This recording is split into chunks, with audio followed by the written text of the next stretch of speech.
Good morning and welcome to our webinar session on preparing for success in your next job interview.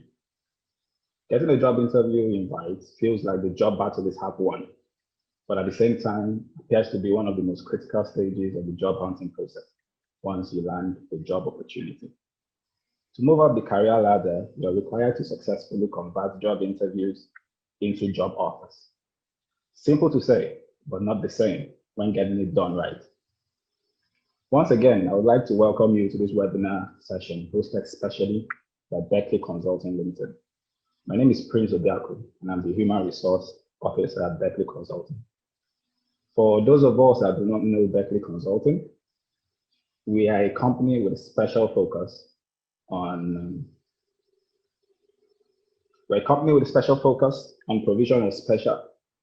provision of professional support services for micro, small, and medium enterprises.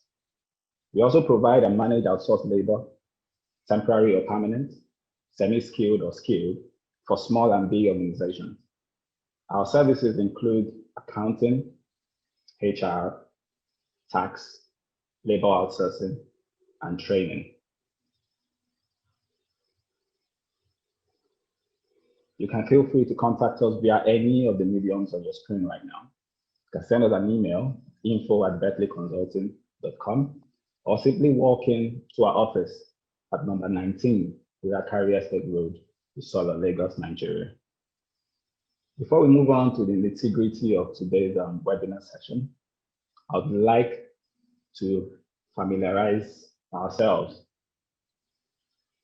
by simply typing our names and saying hello in the chat box right on your screen. So we can go ahead and introduce ourselves in the chat box so we can actually familiarize ourselves and know who and who are in the building today. All right, before we move on to inviting our speaker for today, we are going to take a self-assessment poll right now where we can actually evaluate ourselves and know how ready we are in the event of having a job interview in the next weeks or months. So it's going to be a 10-question poll. So we can actually take this poll right now and for about 60 to 120 seconds. So we can actually evaluate ourselves and know if truly we are ready to actually take on an interview.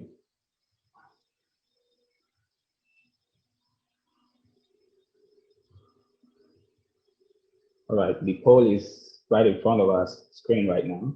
So let's quickly take this poll within 1 to 2 minutes.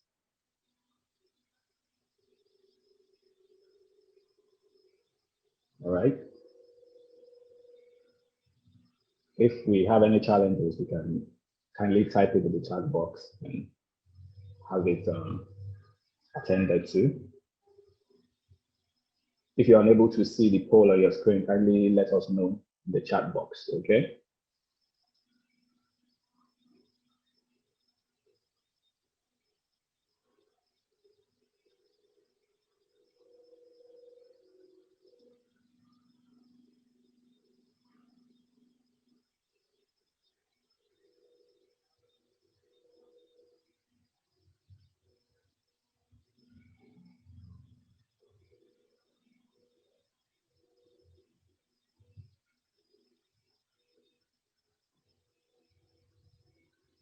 All right, we have another 60 seconds for this poll before we move on to the nitty-gritty of this webinar.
All right, just about 45% of us have actually completed this poll.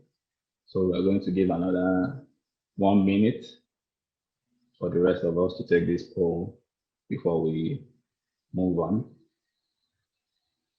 to today's presentation with our speaker.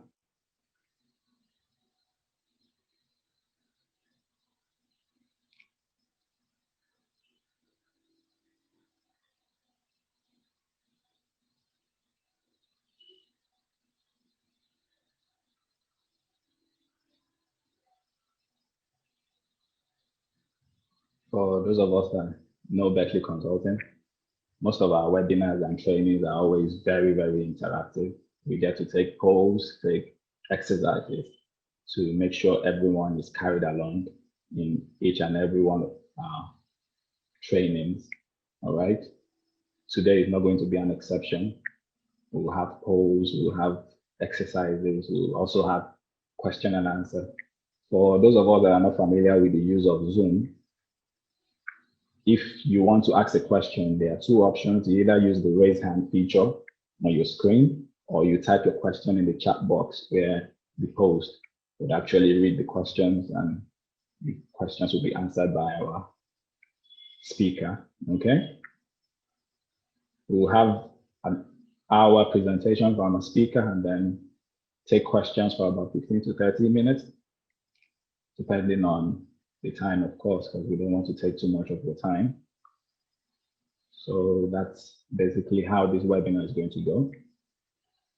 All right, so, okay, I think in about 30 seconds, we're going to end this poll now, so we can move on to today's presentation, okay?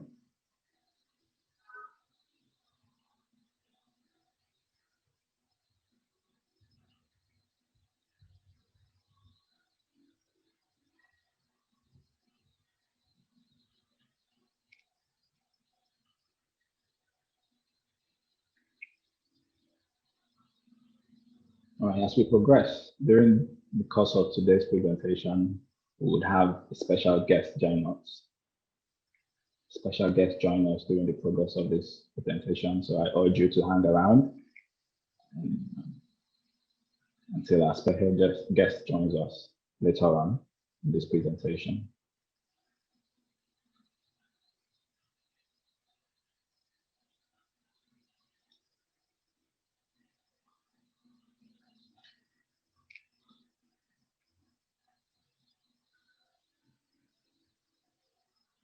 All right, so at this point, we're going to bring this poll to an end.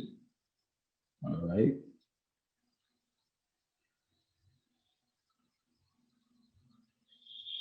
So here are the results of the poll right on your screen. How long do you spend preparing for a job interview? 49% of us said 4 hours or less. Okay. When is the last time you updated your resume? 81% of us say our resumes are up to date. Okay. How big is your network? 44% of us says between 5 and 15. Good enough. Do you have the skills prospective employers want? 50% of us says we have most of the skills. Okay. Have you done any informational interviews? 44% of us says they have, while another 44 says they haven't. Okay. Do you have any contacts? 58% of us says no. Okay.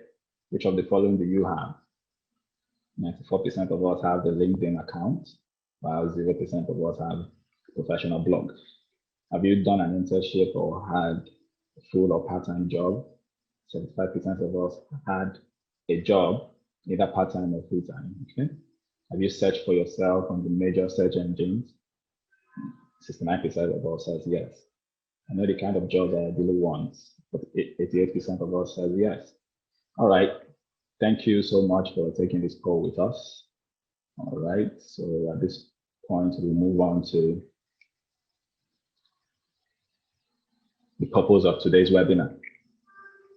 Right now, interviewing especially is usually an important part of the process of finding a job. Here, employers try to decide if the person is qualified and suitable for the position in the organization.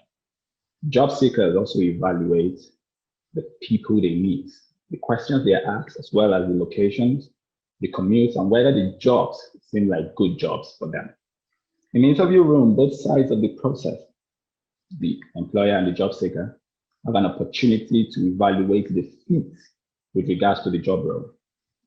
Today's webinar will serve as a guide to help you understand what you need to do, help you to be well prepared for each interview, answer interview questions accurately, follow up appropriately, and succeed at your next job interview. To provide insight to all of this and more is our speaker for today, Mr. Louis Ebode. Mr. Louis Ebode is a human resource generalist at Berkeley Consulting Limited. He has gathered several years of experience in leadership and personnel management. He has a Bachelor of Arts degree in Linguistics and Communication Studies from the University of Osaka, Nigeria, and Master's degree in International History and Diplomacy from the University of Benin, Nigeria. Louis's specialties include corporate communication, talent management, digital marketing, human resources, and creative writing. At this juncture, I would like to invite Mr. Louis Ebode to take us round and round the process of preparing for an interview and making sure we end up being the choice of the employer at any interview we might attend at the end of this webinar session. Mr. Louis Ebode, welcome. We're glad to have you here. Thank you so much. Thank you so much, Chris. I'm very happy to be here. And this theme is particularly important for a number of reasons. And from the number of registrations for this event, as well as the poll results that we conducted before this event, I believe this session, this webinar is equally important to the attendees as well. For us in HR, I can tell from experience that it is difficult recruiting skilled candidates, both for us and for the clients that we service. The difficulty echo broadly with a report that was conducted by the National Bureau of Statistics in 2020, which show a rise in the recruitment challenge for HR professionals. Now, according to the report by the NBS, Nigeria's unemployment rate as at the end of the second quarter of 2020, that is as of June 2020, is 27.1%, which indicates that about 21.7 million Nigerians are unemployed. A lot of people will attribute this high percentage to the effect of COVID-19. While we can agree to an extent that COVID-19 has actually disrupted a lot of things, people have lost jobs, and but you can also look at the 2019 report for this same phenomenon by the same National Bureau of Statistics, which puts unemployment rate as of last year at over 23%. This shows that before COVID, our unemployment rate was indeed remarkably high. The report also revealed that the underemployment rate as of 2020, that's as of June 2020, is 28.6%. When you combine these two unemployment index, you have a standard, you have a shared 55.7%. This total number of Nigerians who are unemployed or underemployed is a frightening statistics, if you ask me. I would say, with light of all this that has surfaced from the National Bureau of Statistics, we are in an unemployment crisis. It is getting harder to find people for job openings despite the rate of unemployment due to the lack of the needed work experience and relevant skills among job applicants. This suggests the problem that our society is not producing enough skilled job candidates in terms of the required technical and soft skills, attitudes, enthusiasm, and work experience. In today's session, let me quickly share my slide. Okay, a minute. Okay. All right. In today's session, we will try to identify the reason for this employment difficulty and how candidates can make themselves better qualified to impress potential employers. We will begin by defining what a job interview is. Before I give my definition of what I believe a job interview is, I would like a few responses from the attendees, because as much as possible, we'll try to make this session very interactive. We'll try to understand the challenges of some of the attendees. We'll also try to provide solutions to these challenges that they have. So I would like one or two responses to the definition of what they understand a job interview to be. All right. For those of us that want to answer this question, you can simply use the raise hand feature, and then we'll allow you to speak. Then you can share your view and answer to this question.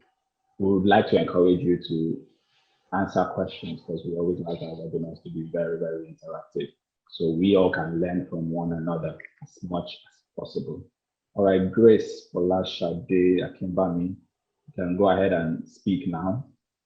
Kindly unmute yourself so we can hear you.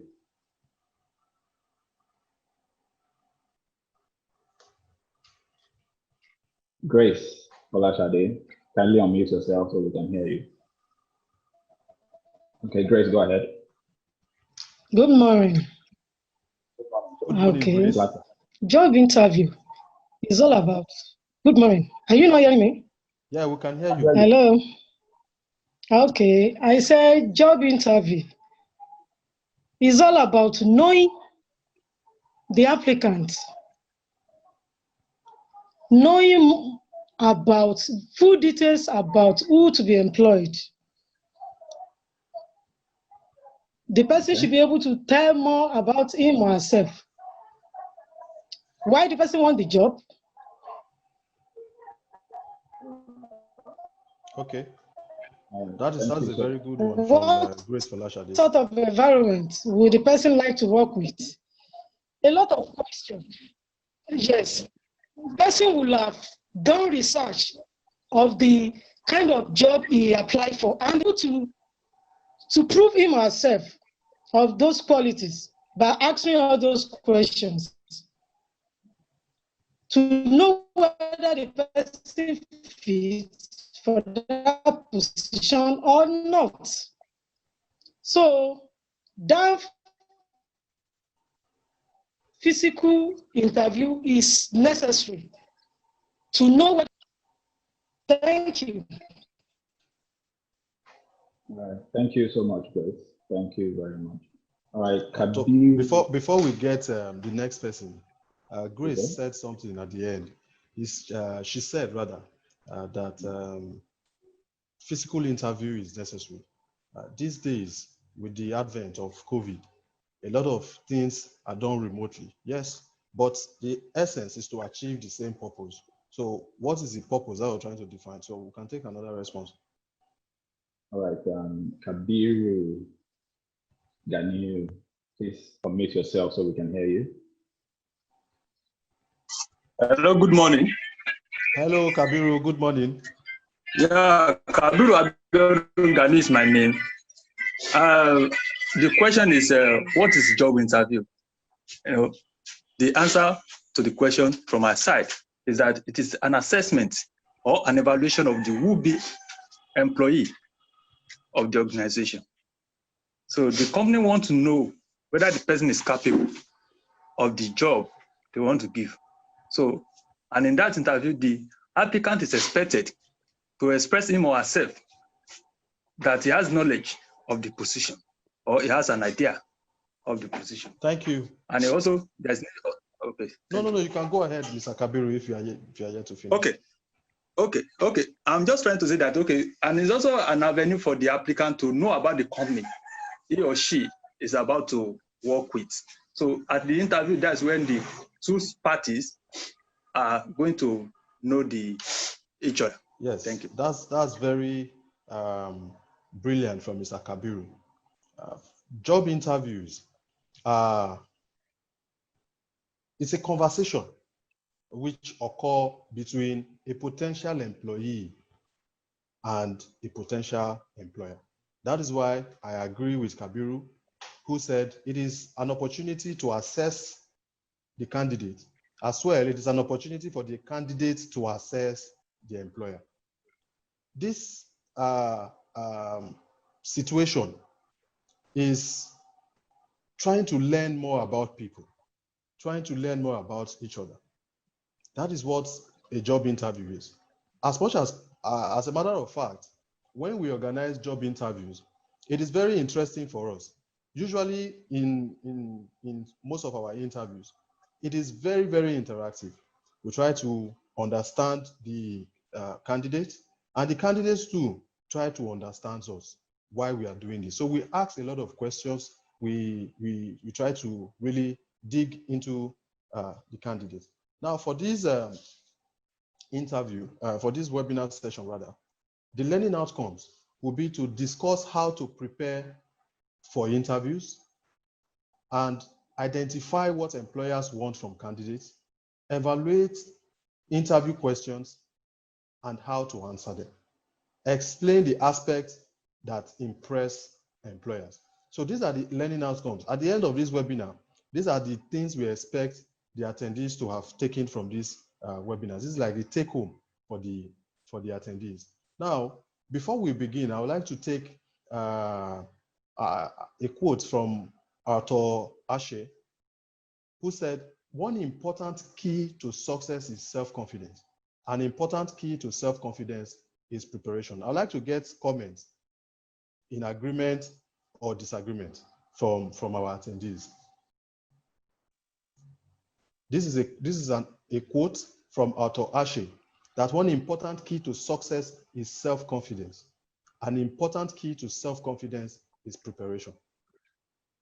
All right, Mr. Emmanuel, I can see your hand raised. So we're going to kindly unmute yourself so we can hear you.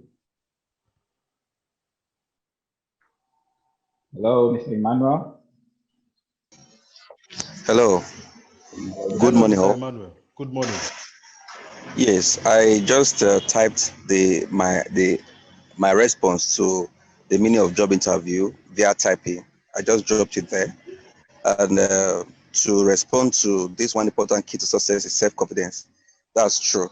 And an important key to self-confidence is preparation. Yes, because it said when you fail to plan, you plan to fail. And I agree with this quote. Thank you. Thank you, Mr. Emmanuel. Samuel, you can see your hand raised. So can do unmute yourself so we can hear you. Samuel Ola Sujoye. Yes, please go ahead. Yeah, good morning. Can you hear me? Good morning, Samuel. Yeah, good morning, sir. I actually raised up my hand when you asked the question, when you were asking what is an interview. I just want to contribute that the essence of the interview is to meet the candidate and see what the candidate will be able to contribute when he's finally employed. All right, thank you. You're welcome, sir. Do you have a response to this quote? Do you agree with the quote or do you disagree? No, I actually agreed, sir. I actually agree to the quote. That confidence, you know, when you are confident, it means you are sure of what you are saying, or you are sure of what you'll be able to do or be able to contribute to the matter on ground, sir. Nancy, you can see your hand raised, so we'll give you the opportunity to speak right now. Nancy. Good morning. Good morning, Nancy. Can anyone hear me? Yes, we can. I agree with the quote. The reason why I agree with the quote is, for me, self-confidence is being assertive, knowing what you want, and being sure that you can make that thing happen. So that's like self-confidence.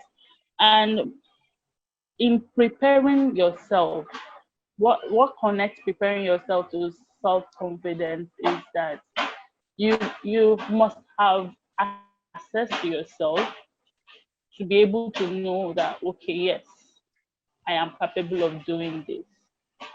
So with the right preparation, you're sure, 100% sure that I can make this happen, and that's self-confidence. Thank you. All right, for the sake of time, we would like to proceed. The responses from Nancy, Emmanuel, and the other person is brilliant. You know, these are very brilliant responses. They more or less covered this quote.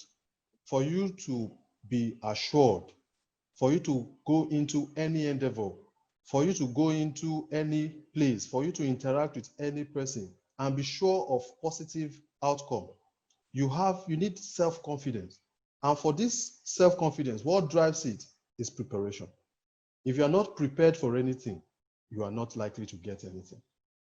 And I think I agree completely with Otto Ashe. Now, the objectives of a job interview. When we started, we tried to define what a job interview is. Now, the objectives can be split into two parts.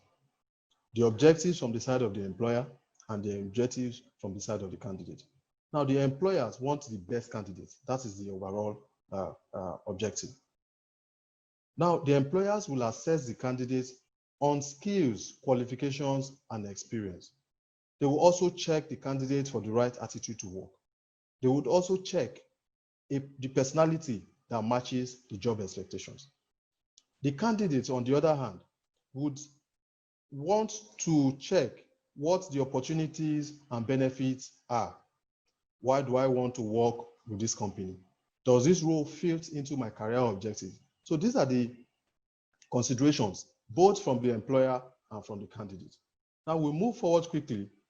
How to prepare for an interview. How do you prepare for an interview? You first of all prepare. You know, we talked about preparation leads to self-confidence. Self-confidence leads to success. Now, how do you prepare? That is a big question. And it's a primary consideration for every candidate. Now, you have to prepare yourself by checking and updating your CV regularly. Use the right font and make it legible. Usually, what you find in the CVs of a lot of candidates is they try as much as possible to beautify the CV. The CV is supposed to be very presentable for anybody to read. It should be very, the wordings, the letters should be legible for anybody to read it. As a matter of fact, the right fonts to use, you can use very common fonts. Ignore a lot of fancy fonts, italic fonts or whatever. Ignore them. Use very clear fonts. Use very common fonts like Vedana, like Arial, like Calibri, Times New Roman, you know, and consider the font size as well.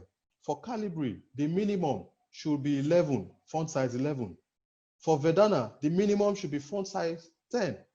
For Times New Roman, the minimum should be font size 12.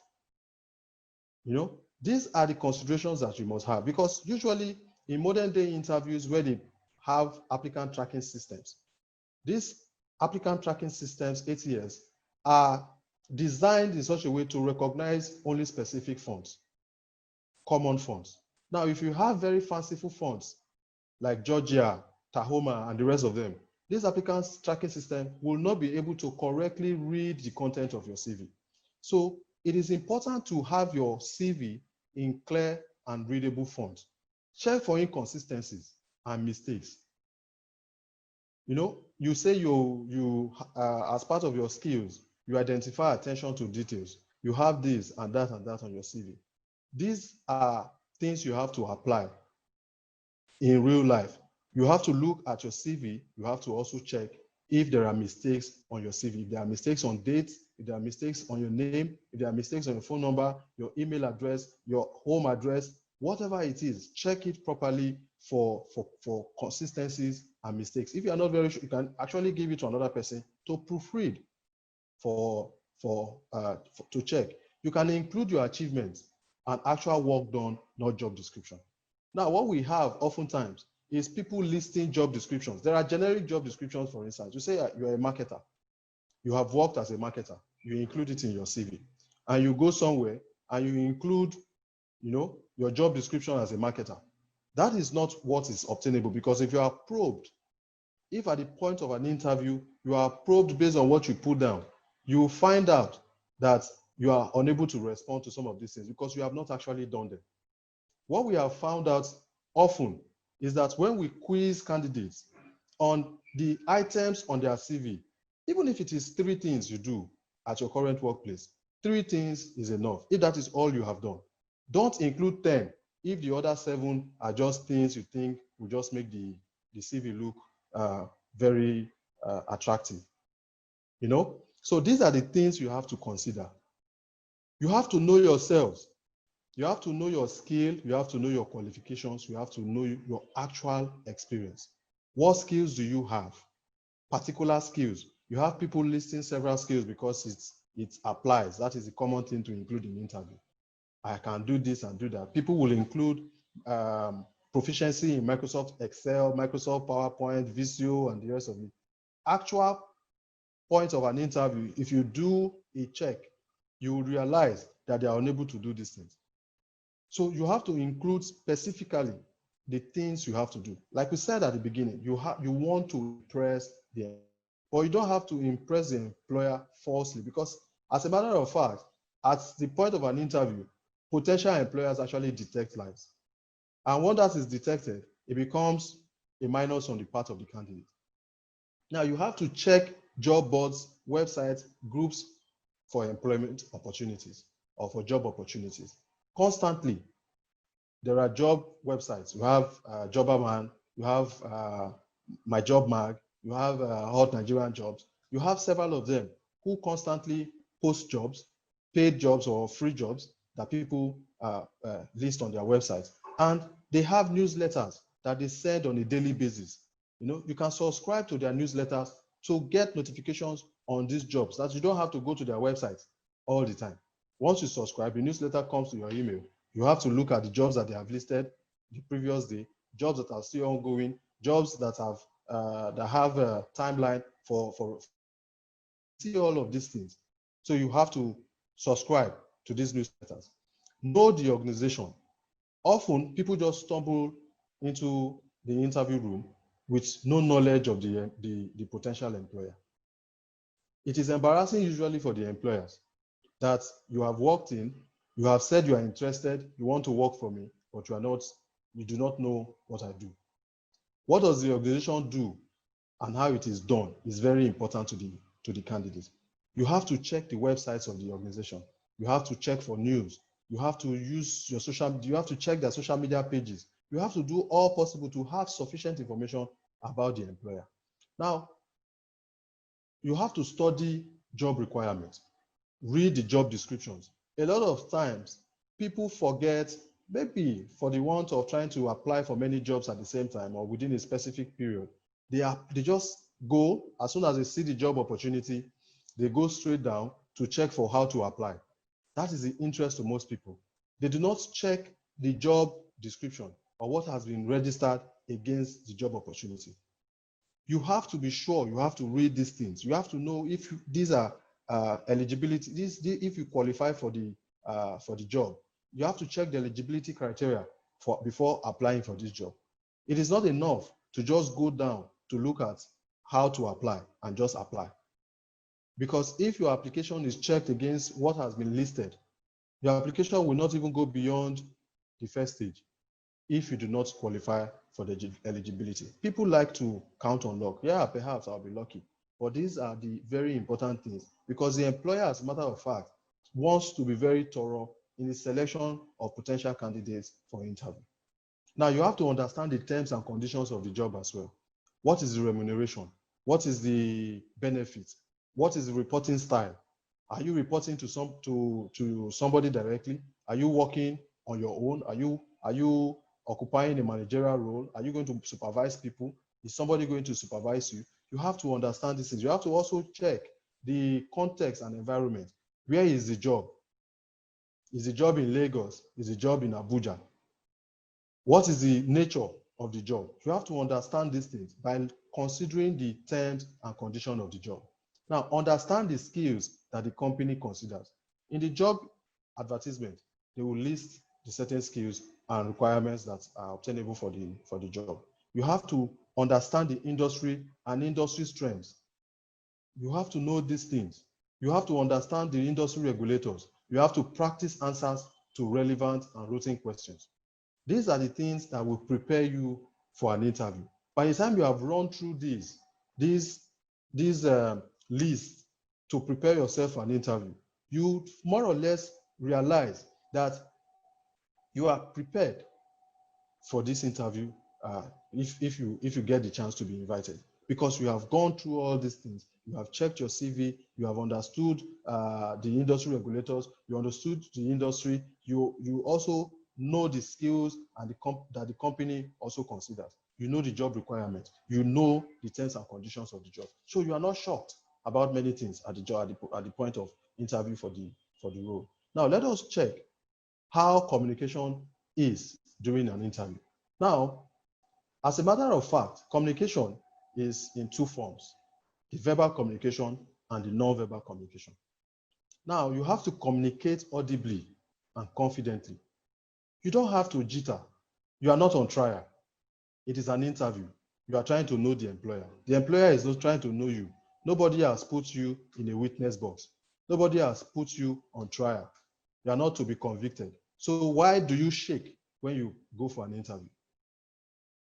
If you prepare yourself properly, you are confident. And when you speak, speak audibly. Speak confidently because you know what you are saying. Now you have to slowly and clearly pronounce your name.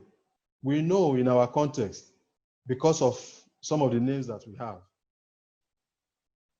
not everybody can pronounce your name. So if you're asked what your name is, if the interviewer asks you what your name is because they cannot clearly pronounce it, or perhaps to just set the tone for the interview, you have to slowly, not snail style, but you have to slowly and clearly pronounce your name. Be precise and concise with your response. Don't say what you have not been asked.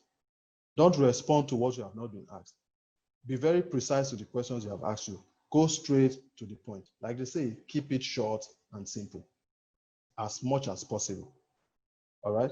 Now, non-verbal communication is another important part of communication during the interview. Between the employer and the job applicant, a lot is being assessed. You have to dress neatly and appropriately. When you dress shabbily, your hair is unkempt, you have a shaggy hairstyle. You have not dressed in accordance with the function. You have just showed up as if you're going for a party. You have to dress moderately. You are not trying to impress. Even when you want to have your makeup on for the ladies, keep it simple. Even when you want to do your hairdo, keep it simple. As much as possible, make sure your ears are seen. Don't cover everything around your head. If you can pack the hair to the back or whatever, make sure your ears are seen. For the men, you have to dress neatly. Neatly iron your shirts. Don't come in dirty attires. It's a serious business. Interview is a serious business. When you come to an interview not dressed properly, the first thing the employer understands from you is that you are disorganized. The employer, you have not said a word, but the employer has judged you as being disorganized. And that's because of the way you have appeared before them. You have to observe formal etiquette. You have to, if the door is not open for you, you have to knock before you enter. And if you have not been showed a seat, do not just sit down. You have to observe all these formal etiquettes. You have to understand what are these etiquettes. You need to know these. You have to be pleasant as much as possible. You have to greet when you step in. A simple hello, hi, good morning, good afternoon, depending on the time of the day. It is pleasant. You have to smile and make eye contact. Like I said, you are not on trial. So don't appear sorrowful. Even if you are asked questions that sort of probe you, even if you are being being corrected on an aspect, you have to smile, you have to take it in. You have to make eye contact as much as possible. Don't put your eyes down when somebody is talking to you. Don't put your head down. If it's an interview panel, do not concentrate on one person. As much as possible, try to make eye contact with everybody in the room. Try to be unruffled by questions. When questions are asked, if you do not know the questions, if you do not know the appropriate way to respond, it is okay if you tell the interviewer that you will need a minute to think about it. You don't have to respond instantly. Try as much as possible to be unruffled by the questions that you have been asked. If you need a minute, if you need a moment to think about it, you can think about it instantly and try to give us a very good or appropriate response to the questions that are being asked. Take note of the body language of the interviewers as well. You know by looking at the interviewers if what you are saying interests them. If you are an interesting candidate, you know just by looking at the expressions or the movement, body movement of the interviewers, if you are impressing them, if you are saying the right things or not. Body language says a whole lot. It says a million words. It is like pictures. Somebody is not impressed, you know, just by looking at them. So these are communication styles or communication considerations that you should have during an interview. What interviewers observe? First, they observe three things. They observe things about you: confidence and self-awareness. Are you confident? Are you self-aware? Do you speak well? Do you have good communication style? Are you self-aware? Have you come in with a full knowledge of yourself? Have you come in dressed neatly? What are your career goals? What is your experience? What is your attitude? And what have you achieved? These are the things the employer tries to learn about you. Now, the employer also tries to know your interest in the job. What knowledge of the organization do you have? What are your priorities? What is your mission? The interviewer would ask you a lot of questions. Sometimes questions that do not concern the job role. Discussions can take you very far and wide. Usually when we have conversations with with candidates, with job applicants, we try as much as possible to know them beyond the job, to know the orientation that they have. We try to check them for their all-round intelligence. What kind of knowledge do you have? What kind of knowledge do you have? What are the things you know outside this job that you're applying for?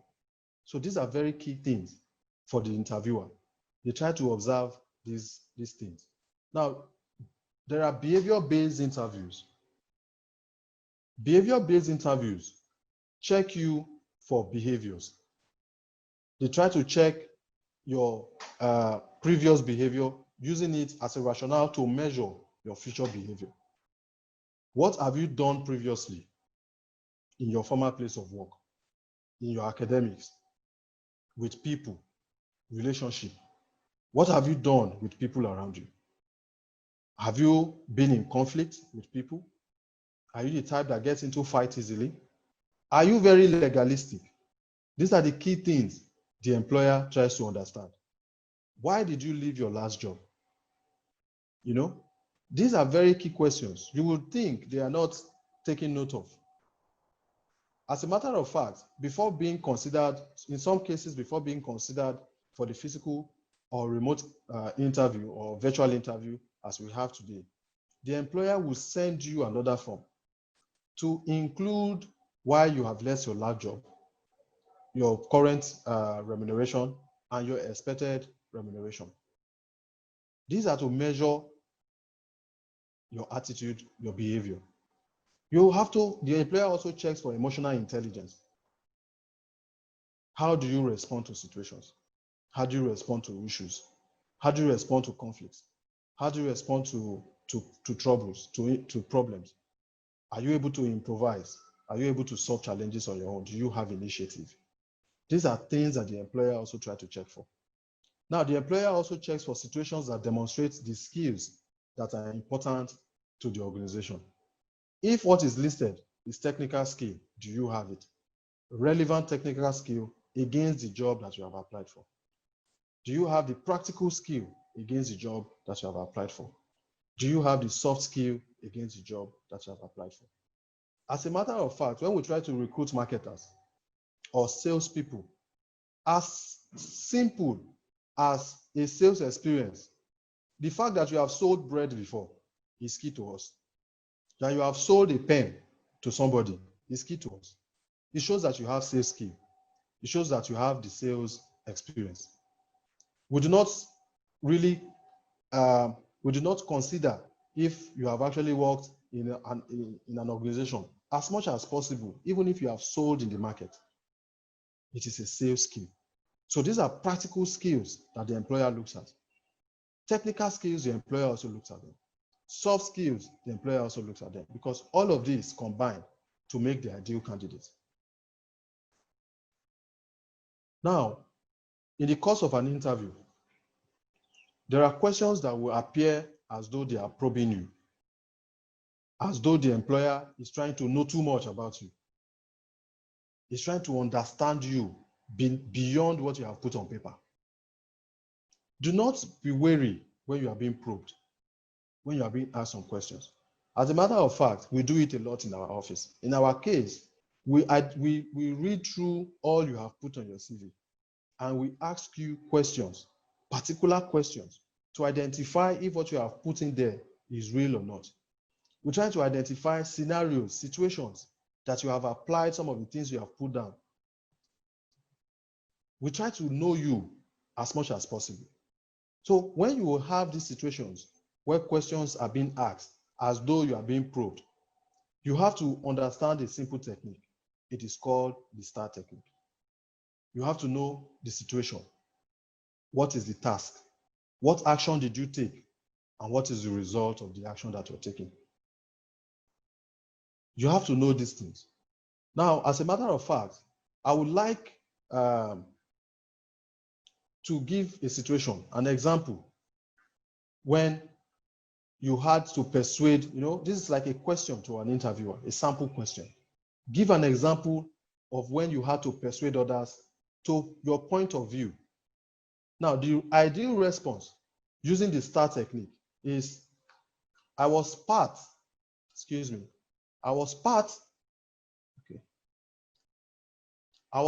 of the negotiating team for my department. A customer wanted an 8% discount on goods purchased. I listened carefully to the customer's needs. Now, if you look at this response, you have identified the situation. The situation is, I was part of the negotiating team for my department. A customer wanted an 8% discount on goods purchased. That is an actual situation. Now, what action did you take? Now, if you look at the response, it is a situation, a combined aspect of situation and task. What is the action you took? I listened carefully to the customer's needs.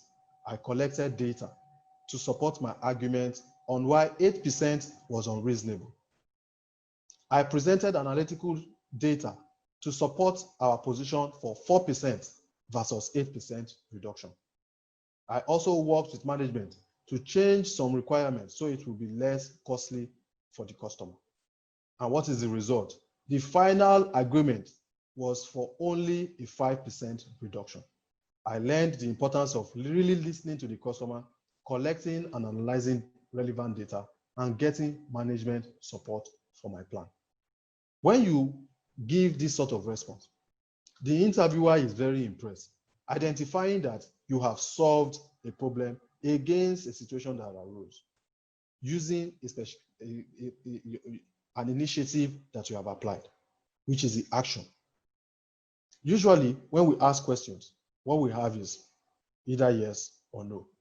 Sometimes we don't even get the yes or no verbally. We get a nod or a shake of the head. Have you done this before? Can you give a situation where you have done this? These are scenarios.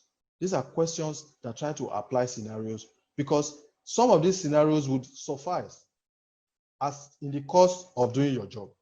You would have scenarios where you would interface with customers, and customers will want this or this reduction. Customers will have this or this complaint. Have you been in such situation before where you have dealt with customer complaints? How did you deal with this customer complaint? That is the interest of the interviewer. It is not, have you dealt with the complaint? Yes, I have dealt with the complaint. Have you handled a difficult customer before? Yes, at XYZ organization or company, I dealt with a difficult customer. That is not an ideal response. How did you deal with this difficult customer? What was the situation with the difficult customer? What action did you take? And what is the result of this? Were you able to pacify the customer? Did the customer escalate the trouble or problem? Did it embarrass the organization? The actions that you took? The interest of the employer is to identify the actions that you have taken and the result against the situation. Now, effective STAR response for the attendees that we have today. Now, this is an exercise. This is an exercise for the attendees to sort of provide an answer, to give an example of your ability to use analytical skills. I will want one or two responses from the attendees to identify, to give an appropriate answer using the STAR style or the STAR model to identify the ability to use analytical skills. All right, for any of us that want to answer this question, kindly use the raise hand feature on the screen so it can allow you to speak. Okay, I can see two hands raised already. Kayode Ogunride, kindly unmute yourself so we can hear you. Kayode Ogunride, can you hear me? Okay. Ikechukwu in the BC, kindly go ahead. Kindly unmute yourself, Ikechukwu. All right, can you hear me? Yes, hello, Ikechukwu. We can hear you. Can you hear me, sir? Yes, we can. Okay. An instance of my ability to use analytical tools in line with the STARS model. The situation is which of these two suppliers should we buy from? One of them is offering at a unit price of 10 naira, let us say, and another is offering for 9 naira. There are other parameters that I don't think I have the time to really go into, but this is a situation. Now, which of these two do you think? Of course, so many other things would come into play. It is more than just the price. What about reliability? Would look at the reliability. What I did or what I will do is look at every parameters from the price to the reliability of the supplier and previous records and time of delivery, that is speed of delivery. You know, a product is only as good as how quickly it can be delivered. So looking at those things, not just the price. On the surface, it feels like, why not go for the guy that sells it to us at 9 naira instead of going for the guy that sells it to us at 10 naira? So you see, a lot of data, a lot of parameters would have to be considered. Using any tool at all that is necessary. If you need to go as far as using a model, mathematical model, or any other analytical tool, then it's fine. So a lot of analysis has to go into this to be able to really decide on who to use. All right, Thank you. Ikechukwu, you have not fully answered the question. You have identified the situation. You have identified the task. You have more or less tried to give the actions that you took, trying to analyze both customers, who is selling at 10 naira and who is selling at 9 naira. But what is the result? Who did you eventually buy from? And Okay. why? Okay. Thank you. I Maybe at the end of the day, I decided to go with the guy that offered for 10 naira. And the reasons being that after my analysis, I found out that even though he is selling for slightly uh, higher price, his delivery arrives quicker. And quicker deliveries for us means availability of our own products to our own customers. Thank you. And because of the delay, yeah. All right, thank you, Ikechukwu. You know what you have done? All right. You have analyzed these two customers. You have taken an analytical approach. You have weighed them against the timing of their delivery. You have looked at it. What is the cost of 1 naira to delivering to your own customers? You know, you have measured these against your own benefit. Would 1 naira stop you from losing one customer if delivering quicker to you at 10 naira would allow you to deliver quicker to your own customer? It pays you to go with the one of 10 naira than wait for 9 naira and have to deal with the demands of your own customers.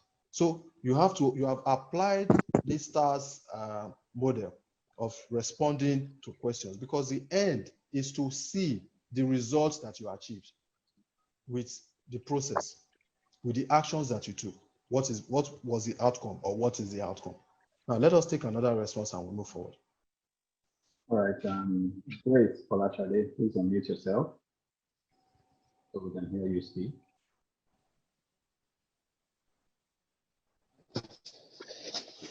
Okay, well done, job well done. For my STAR model, as a stockbroking firm, a client walking early in the morning to ask for a statement, which is the job of the head of operation, not the job of the CFO. And he insisted he wants the statement without waiting for the head of operation. So the action I took, I have to call the head of operation with the situation on ground. And he said he can't get to the office in the next 2 hours. Coupled with the MD, I called the MD. So MD said I should write him a memo to get the client results. I was able to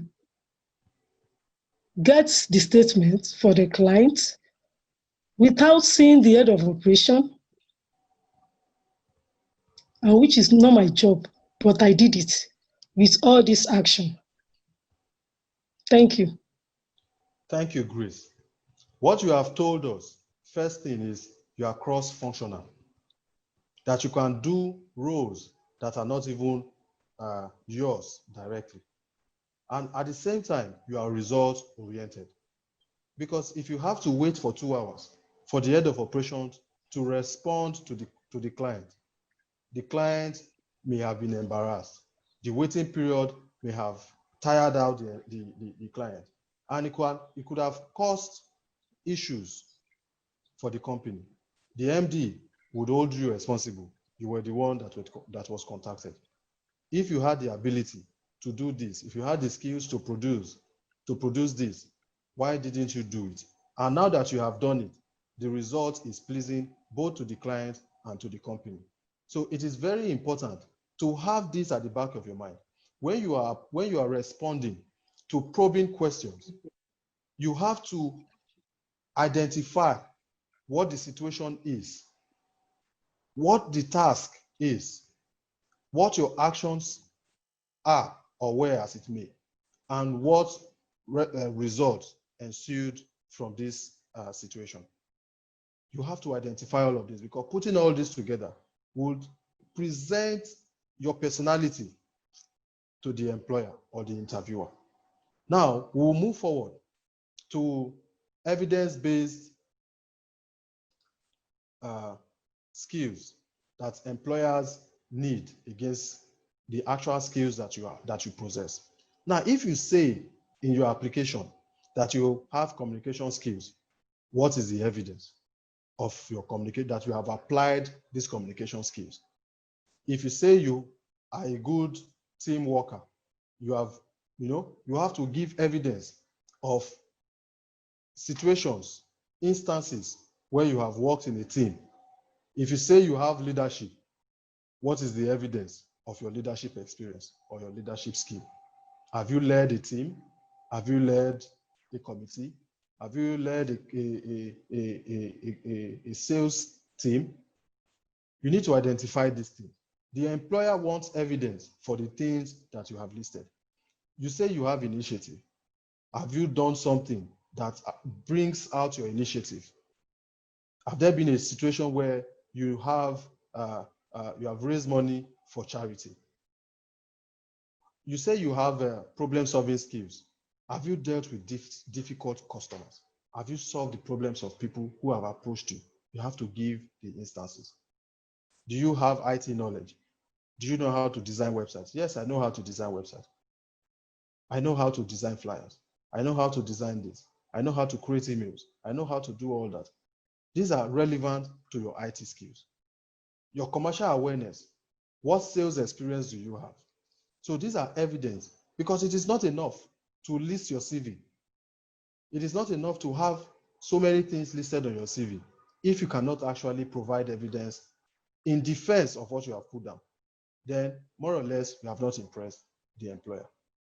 Now, often we tell people that to be understood, you need to listen more. To be understood, you need to listen more. I would like another round of response from the attendees. Let us try to weigh this quote. To be understood, you need to listen more. I need to get clarity and understanding from some of our attendees, if they agree or disagree. If they agree, why? Why is it important to listen more, to be understood? Please go ahead. To be understood, you have to listen more, because when it comes to communication needs to be effective. And effective communication means that if I am the person who is initiating the conversation, when I initiate the conversation, I'm expecting a response, which is a feedback. So if I'm the person initiating the conversation and I did not listen to the person's feedback and understand what exactly the message the person wants to give back to me, then at the end of the day, the conversation is not effective, because I did not understand what the person's message was all about. So it means that to make the communication effective, it's important that you understand what the message the person is trying to give it. All right, thank you so That's much, my Nancy. talk on that. Do we have another response? We have a couple of hands raised. Aja, please unmute yourself so we can hear you. Aja EG. Yes, please go ahead. Hello? Hello, can you hear me, Aja. please? Okay. Yes, we can. Yes, what I understand by this is that for you to be able to pass out message to someone to understand you better, you should be a good listener. You should listen more, because when you listen attentively, you have the opportunity of responding adequately to the understanding of the person that you are responding to. That's my own understanding. Thank you. Okay, so do we have another hand raised? Busayo, please unmute yourself so we can hear you. Busayo Adewiyi, please. Yeah, good afternoon. Good afternoon, Yeah, Mr. thank Busayo. you. It's an opportunity to be in this meeting with you. I would like to say the two people that have spoken before now, they have much spoken well. However, for you to be understood by who is actually interviewing you or someone that you are communicating with, you must be a good listener. You must listen very well, very carefully, so that you yourself can actually capture what that person is trying to communicate with you, so that you will not be saying something else that is not in the question or in what they are communicating with. So you must, as a someone, also this one goes to your daily activities, not only during the interview, but beyond that, when you are giving something a role on the job or a role to play, you must be able to understand what you are being communicated to, not something for you not to go ahead and be doing something else. So that is my own understanding of this. Thank you. Thank you, Mr. Busayo. Between Ajaiji, Nancy, and Mr. Busayo, all three have spoken well. As a matter of fact, in a communication process between the sender and the receiver, there is a process of encoding. That process is trying to assimilate what is being said, that you can give effective feedback. Now, communication is not complete if there is no effective feedback. A question has been asked. How did you do ABC? Rather than respond by identifying XYZ, you are responding with LMN. You have not responded properly because perhaps you have not understood what the question is. It is okay to experience distortion in the process of communication. There can be some kind of noise that has impeded your understanding. There has been something that has let you not understood what is being asked. You can ask again. If what you have been asked is not properly understood by you, you can call the question back and ask the interviewer politely to ask it again. And when the interviewer is asking it again, you have to be very, very attentive. As a matter of fact, your antenna of focus has to be very, very sharp to receive every measure of information that is being passed in an interview process. You have to listen verbally, you have to listen to what is being said verbally, and you have to listen to what is being said with your body, with the body language. Beyond what is being said, the interviewer is also telling you some things with the body language for you to give appropriate response, because it is only appropriate response that is considered that earns you a plus in the process of an interview. You have to be very attentive. That is what this quote is trying to tell us, that as much as possible, you have to be very attentive to everything that is said, that you are able to give an appropriate feedback. All right, so how do you answer interview questions? Like we said, you have to listen carefully and seek clarification. If you do not understand the question, you have to seek clarification.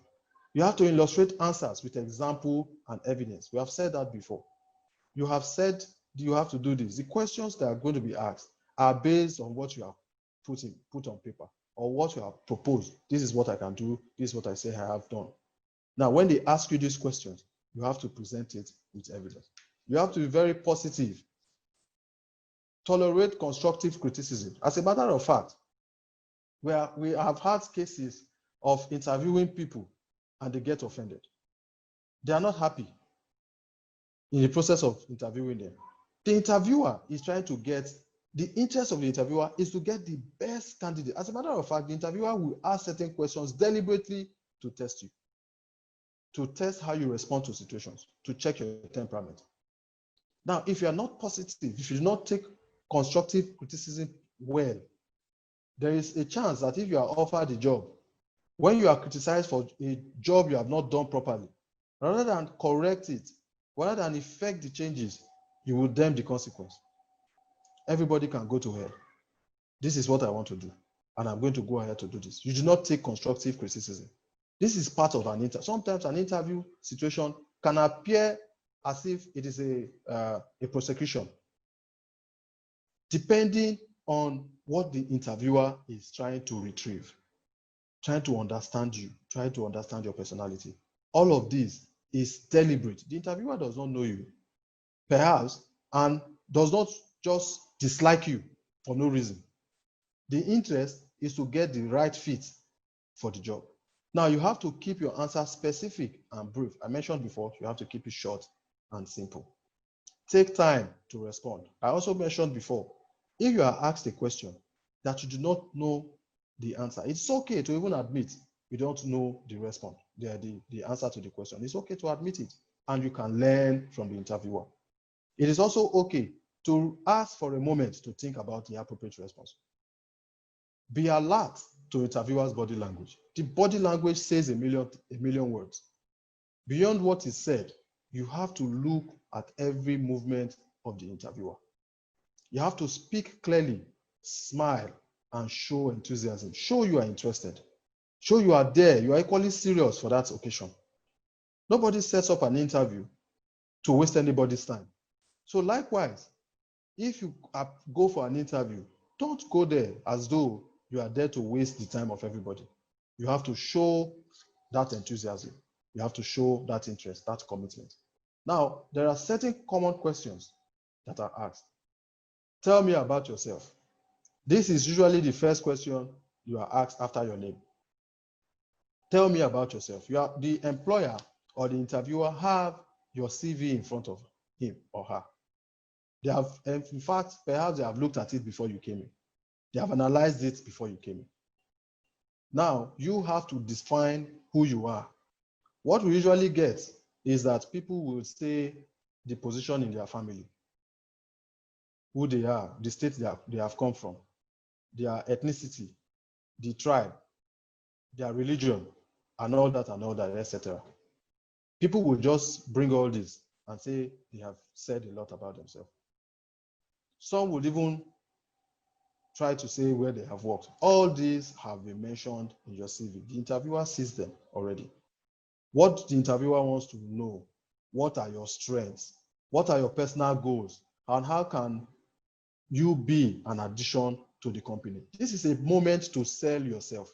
If you do not know yourself, you cannot sell yourself. It is not a moment to sell your family heritage.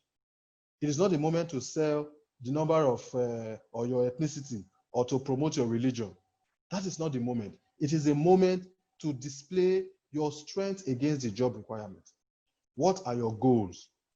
As a matter of fact, tie your goals at that moment. Tie your strengths. Identify the strengths that fit into the job requirement and just align it and put them together and just identify yourself. That is yourself. You are being asked, what are your weaknesses and what are your strengths? List the strengths that relate to the job. Acknowledge that you have weaknesses. Nobody is flawless. Nobody is perfect. Acknowledge it. This is my weakness. But this is what I'm trying to do to improve on this weakness. You have to acknowledge it. The interviewer will be impressed. But usually when we ask people, what are your strengths? Sometimes, as ridiculous as it may sound, some people identify the same thing as their strength as well as their weakness. Some people say they care too much. That is a weakness. They care too much, and as a result, they have been taken advantage of. That is a weakness. That is to them. How has that concerned the job that you are going to work? How has that affected your relationship with people? You have to identify weaknesses. Is it that you do not know how to use Microsoft Excel, or the level, your proficiency level is not at the expert or experience level? This is my weakness. I don't know how to type very well on Microsoft Word. But as a matter of fact, I am undergoing training.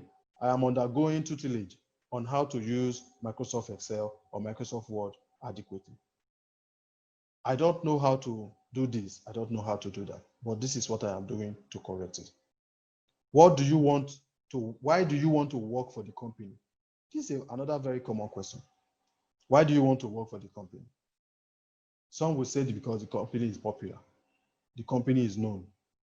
Because I need a job. I am jobless at the moment. You appear and you sound desperate. And desperate people are unstable people.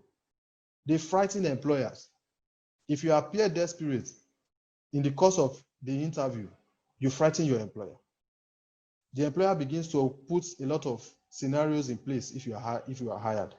Begin to imply that you're going to do this and that when you are hired. So, but what you have to do is to mention how the company suits your personality. What is your personality? What are the values of this company? Like I said at the beginning, you have to understand this company. Go to their website. What is the vision of this company? What is the mission? What are they doing? Where are they? Against their competitors, what are they doing? You have to identify everything about the company. You have to know them. Now, when you understand the company, you identify how the company suits your personality. When you are able to answer these questions like this, the interviewer is pleased and the interviewer is assured that you are a good candidate. Now, questions that candidates should ask. First things first, when you ask questions at the end, when you give room for questions, and you say, do you have questions for us? Some candidates are too eager to ask, when will I resume? When will I resume? It's not the first thing to consider. It is not in your place to offer yourself the job. When will I resume? It's telling everybody or telling the interviewer that you have emerged successful. You have declared yourself successful in the interview. Therefore, they should tell you when you're going to resume. That is not how it should go.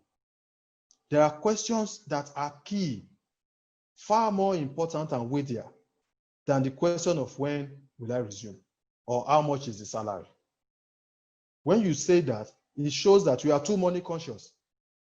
How much is the salary? Yes, you have to identify the benefits, but there are far more interesting things than when do you resume and how much is the salary. You have to ask questions that revolve around training programs. Is there an opportunity for growth? Is there an opportunity for career development? What are the types of projects you will handle or work in? What are the kind of responsibilities you would have? What is the reporting structure? Do you report to somebody? Do people report to you? What is the performance appraisal? Are you going to be appraised annually? Is there a performance management system in place in the company? You have to understand all this. You need to ask questions about topics that were raised in the interviews. And then you have to ask questions, what's happened next? Is there a next stage after this interview? When will you hear from them? When will they be contacted? You have to ask all these questions. Now, in the course of marking an interview, this is a sample of what we use in Berkeley Consulting. As you can see, there are factors that we look out for. And these factors have corresponding weight. Appearance is 5%. How you appear is 5%. Educational background against the job that is set is 20%. What is the minimum qualification? Do you exceed it? If the minimum qualification is SSCE for this role, do you have OND? If the minimum is SSCE, you have close to or more than the half mark. If it exceeds it, you have the full mark. Employment experience. What is your past experience in the job? Is it 5%? You know, that is what we rate it. What is your past employment experience? Emotional stability. We check who you are, how you respond to situations. Negotiation skills. I beg your pardon. We check this also.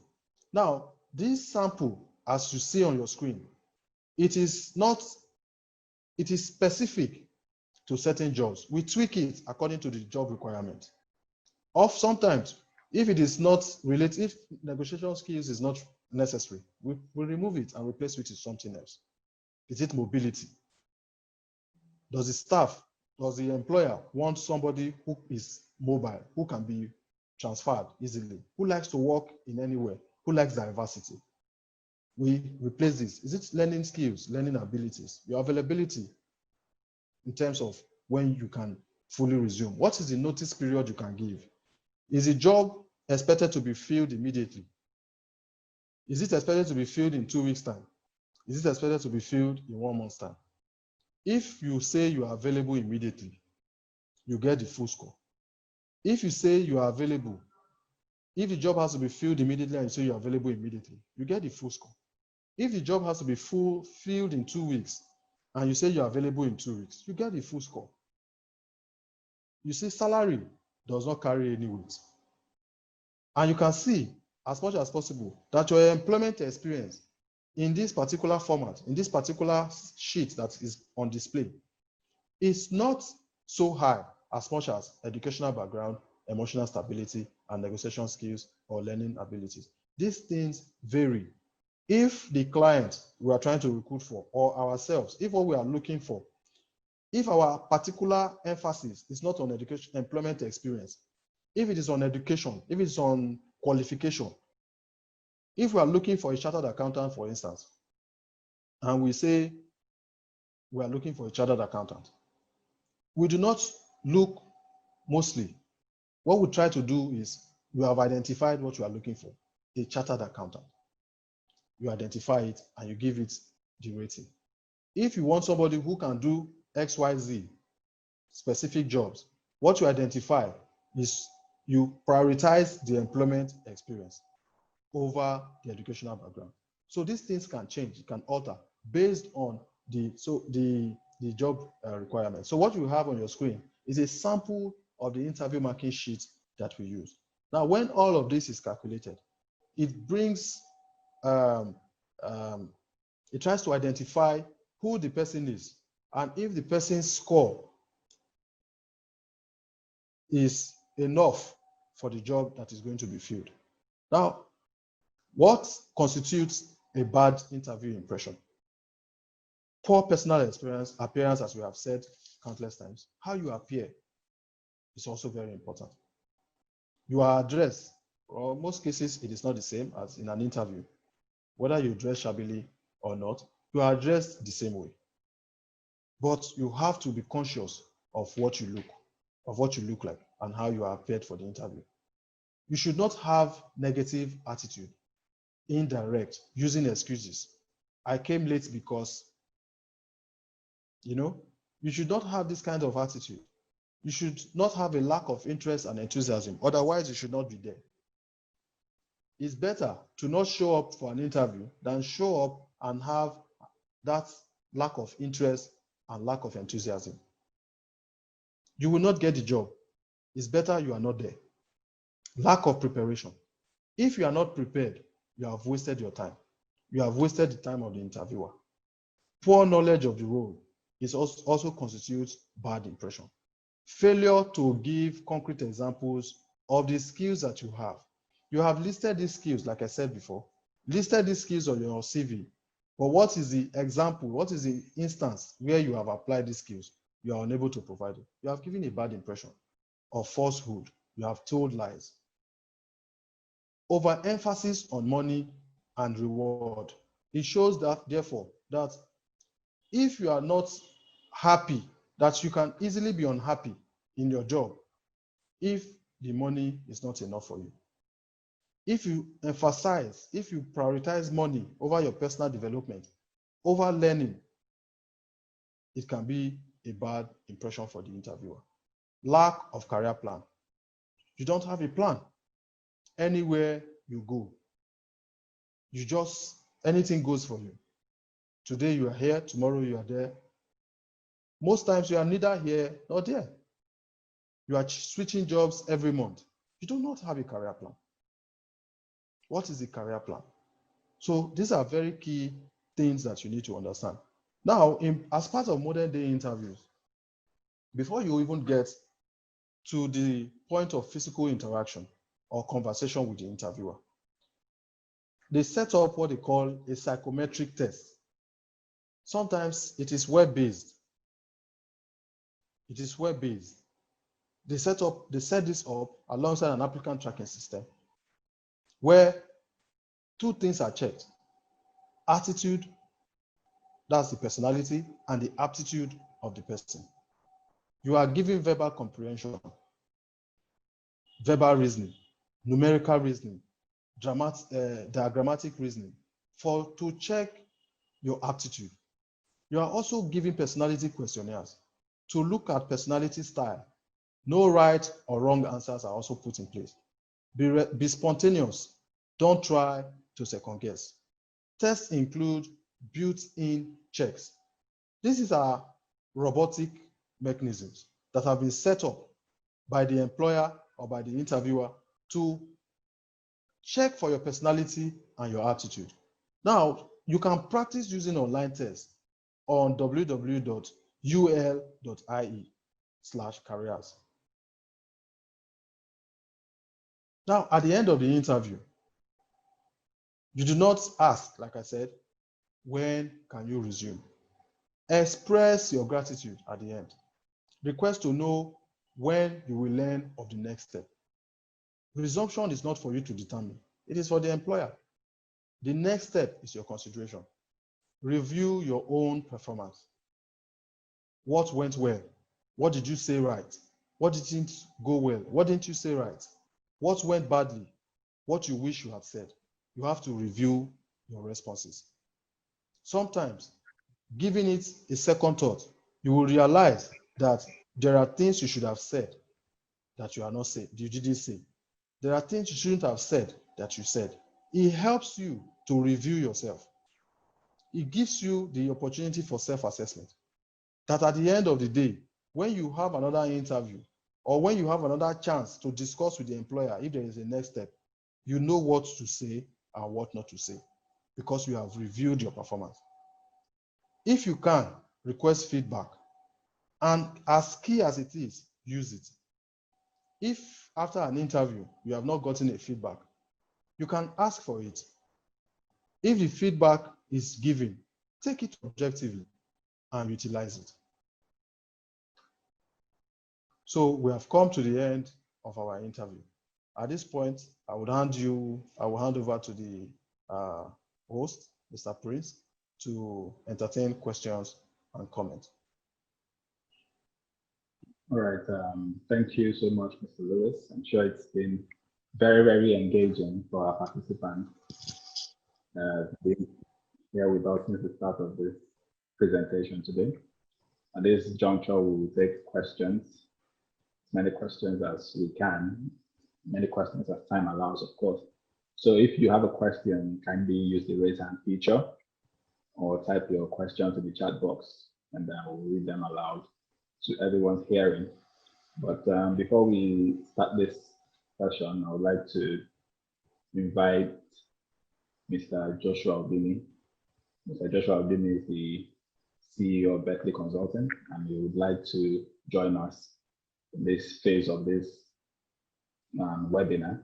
So at any point, he will definitely have something to say as we progress. Okay, but before we take this question and answer, we'll take a poll right now, final poll of today, to actually evaluate what we've learned today. It's going to be a 10-question poll. We have about 2 to 3 minutes to take this poll. So I'd encourage us to be as quick as we can with this poll so we can take the questions. All right. The poll are right on your screen right about now. So kindly answer the questions on your screen. We have about 3 minutes for this poll right now. So let's quickly, let's take this poll and then we'll move on to the question and answer session.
All right. While the poll is in progress, we'll definitely take questions. We have a question here from Mr. Semasa Dewa. So he's asking, how can one align his goals to a company when it's an agency that is recruiting on behalf of the company and one have no prior knowledge of the company itself? Okay. How can one align his goals to a company when it's an agency that is recruiting on behalf of the company and one have no prior knowledge of the company itself? Okay, Mr. Lewis, would you like to respond to this? I hope you heard the question. Yes, I listened to the question. Now, as a matter of fact, even when it is an agency that is recruiting for this position or for a particular position, the identity of the company is not revealed. What is also revealed is the responsibility. What is the responsibility for which particular role are they employing, or even this agency is working for? So your goal, your career goal, after seeing these responsibilities, are these the things you want to do? You have to identify them. You have to tell yourself. Even when it's an agency, sometimes agencies mask the identity of the company they are recruiting for. For us, sometimes when we try to recruit, when we put the advertisement out there, we mask it. But at the point of inviting you for an interview, we identify the company you are going to be recruited for. Now, at that point, because we also give you sufficient notice period for the interview, we can give you 2-3 days before the actual interview date. We don't tell you 24 hours. You have sufficient time to read through, to understand the company, to understand the goals of the company, the mission of the company. But in cases where these companies are not revealed at all, but the responsibility is revealed, the interest mainly is not the company. It is what role you are going to perform. And what are your career goals? Are these the roles you really want to do? Are these the things you really want to do? Because if it is about the company, people will jump from one place to another. Not necessarily because of the role, because of the company. It is because of the role. All right. Thank you very much, Mr. Lewis. We have another question from Busayo. What will happen to my rating if my company notice period is 2 months and the role I'm being interviewed for is 2 weeks to resumption date? The rating cannot be full, of course. If what is required to fill the role is 2 weeks and your notice period is 2 months, the employer would, at the end of the interview, evaluate all the candidates. In some cases, you can be fortunate that if you emerge the best, the employer can, as much as possible, pay in lieu of your notice period. If there is an opportunity, because you either give the notice period or you pay in lieu, the employer, if they really want you to resume when you should, they can even pay in lieu for you to resume with them. We can have these kinds of situations. We can have the employer actually waiting for you for 2 months to fill that role. But if there is an urgency and at the same time you have not emerged as the best candidate, you will not have a chance. All right. We have Samson here with a question. Why do we have recruiters use the phrase overqualified after an applicant has gone through various stages of the interview? Is it that they could not see it in the CV before they invited the person for an interview, or what? As a matter of fact, the phrase overqualified is actually a pleasant way of telling you some things. There are many things embedded underneath of the term overqualified. It could mean that you are too expensive. That is what it means, that you are too expensive. It could also mean that you are difficult to manage. Having interviewed you and having spoken with you, having analyzed you and assessed you, that you are someone who is difficult to manage. It can also be that you are unstable. you have switched jobs many times. It can also mean that you will be unhappy at the job because what is on offering is perhaps too low for your standard. That you will be unhappy, and as a result, you will start looking out as soon as you can. And because you seem desperate, you just perhaps you are out of job and you need a job. And the job you are applying for, the qualification, the minimum or the most qualification that is required, you have far more than that. So the employer also have a reason to be cautious of bringing somebody in who would destabilize the harmony, destabilize the dynamics of the company. So when they say you are overqualified, it can also mean that you are too old for the position. In HR practice, it is not good to discriminate. But every employer also have reasons. They also have reasons to employ. It is like football, for instance. Some teams have their recruitment style. Some only recruit young players. Some only recruit experienced players or old players in their 30s, players close to retirement. Some only recruit players on busman, that is free transfers. It's easier for them like that. Some don't want to interact with agents. So it is the same thing that applies even in employment. The overall objective for the employer is to have a suitable candidate, suitable in all sense, not just because of what you can do. It's not because you are too much. I have listed that when they mean that you're overqualified, it means that you are likely to, maybe you are too old against the job requirement. It's likely that you are too unhappy, or you're going to be unhappy, or you are too expensive for them. That is what it means. All right, we have another question from Aja. It says, for one who spends 2 years on 3 previous jobs, so 2 years, 3 jobs, that's a total of 6 years, is it too bad switching jobs every 2 years? No, not necessarily, but as much as possible, stability is also at the back of the mind of the employer. Are you stable? Because what we have found in HR is that it is very, very difficult to find talent. The reason we are having this webinar today is because of the talent gap in our society. It is very, very difficult to find talent. And as a result, it's another very difficult thing to retain talent. So employers want to retain talents in their organization.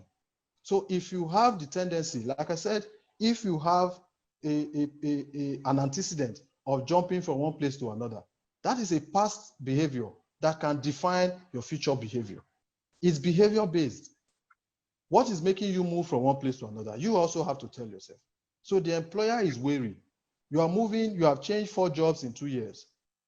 Why are you moving from, even before the interview, I said, in some cases, they send you a form ahead for you to fill, to evaluate you.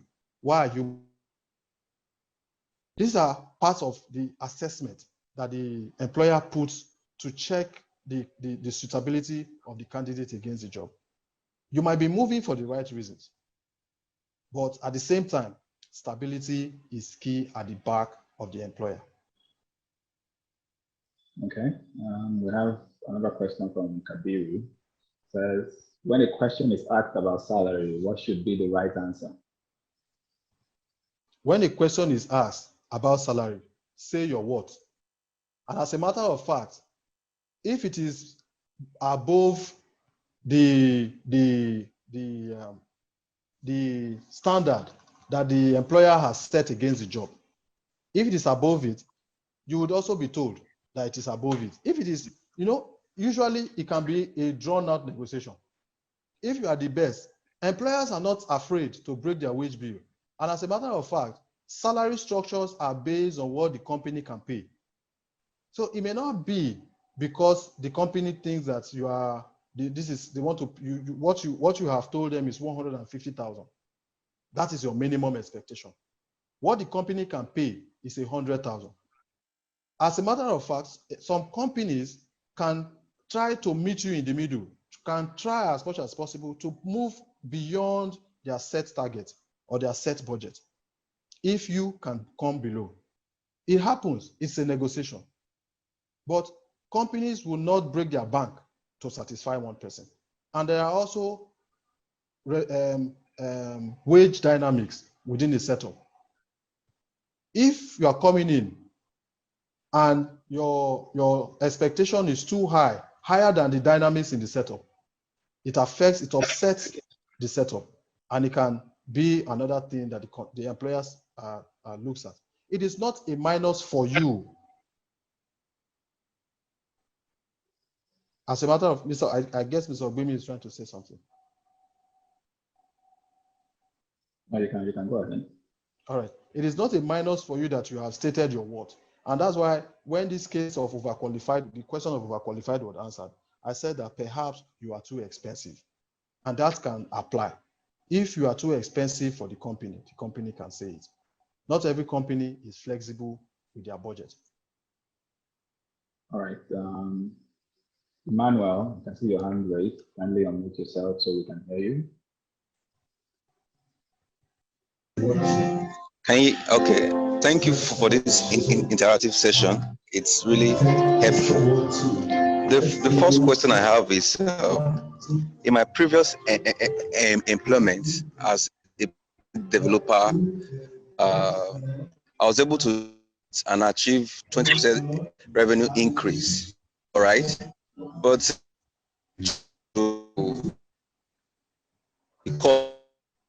each time I picked management and all, but it was tend to be proud.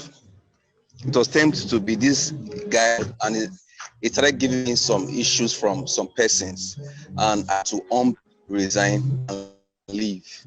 So when I left, it became an issue that why will I leave? Because I also tried to negotiate a higher pay, but they feel okay.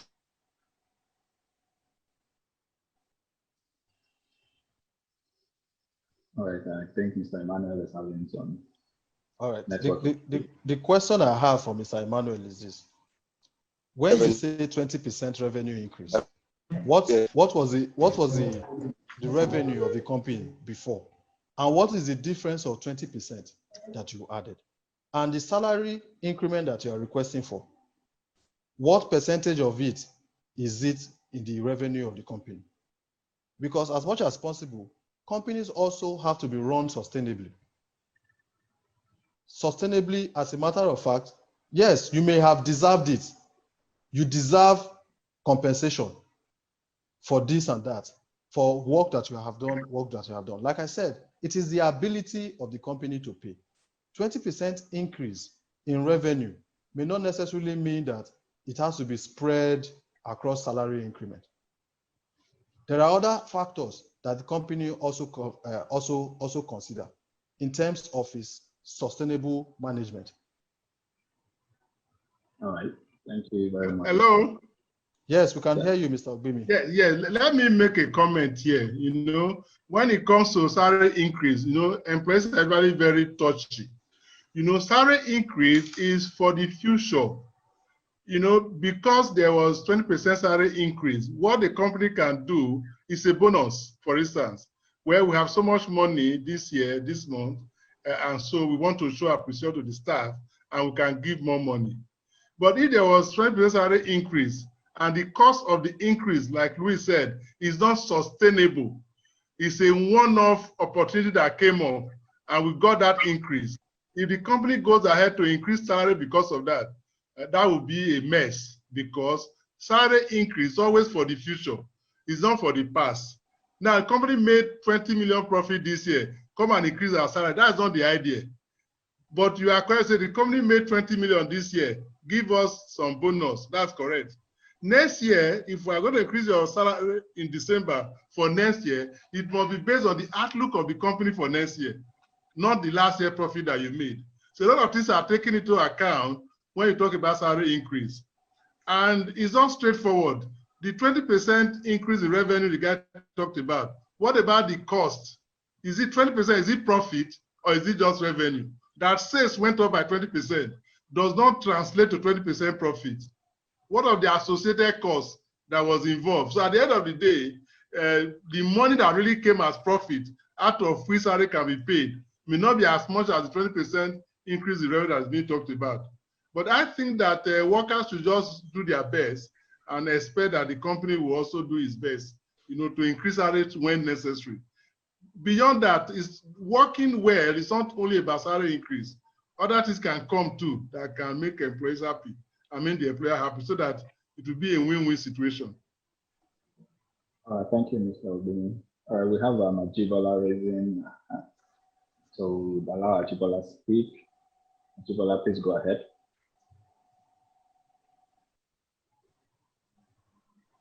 Ajibola, are you there? Okay. Emmanuel, I think we have Emmanuel back. We'd still like to ask another question. So go ahead, Emmanuel. Yeah, sorry about that. My network, the network interrupted. Yes. Okay. Thank you for the other responder.